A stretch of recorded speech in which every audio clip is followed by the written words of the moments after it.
Okay, so the cool thing is that this is all set up in layers. So when we were working in Adobe Firefly, you had to keep or commit what you're doing, and if you made an error in the direction you're going, you're kind of stuck with it. But because we're in Photoshop, each one of these things is a layer.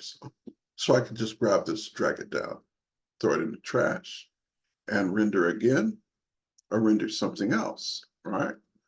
Um, so that's another really cool part of the whole thing. I could re-render that. I want to go to adjustments. And I have a bunch of these really cool adjustments that I can apply to the image, like color pop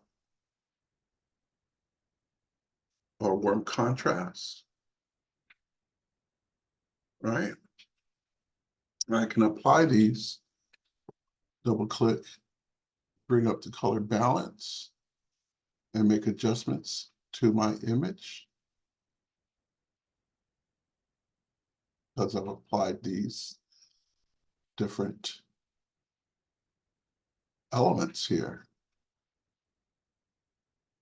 So these adjustments is portraits, Moody Blues, for instance, I could apply that. And then I've got a curves adjustment here, and I can experiment with that.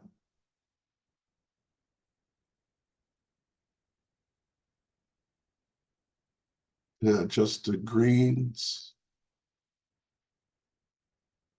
or the reds or the blues inside of the image. So I can go in lots of different directions after I've created my image. Let's throw all this away. And you'll see there's landscape, photo repair. And these are just click and drop. You can just drop them onto your image by selecting them cinematic,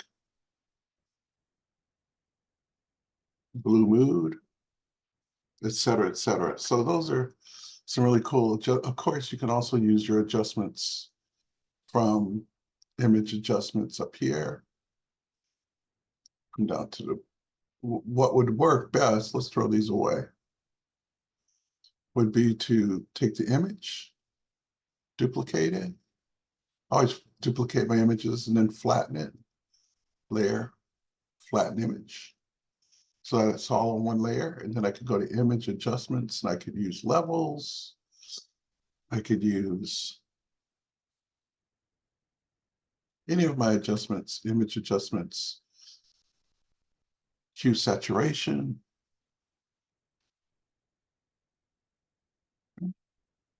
So after I make it this far, I can just go in and experiment with the colors and the editing.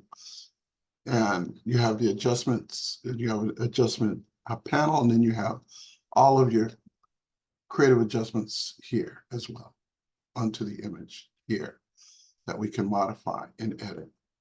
Okay, stop there.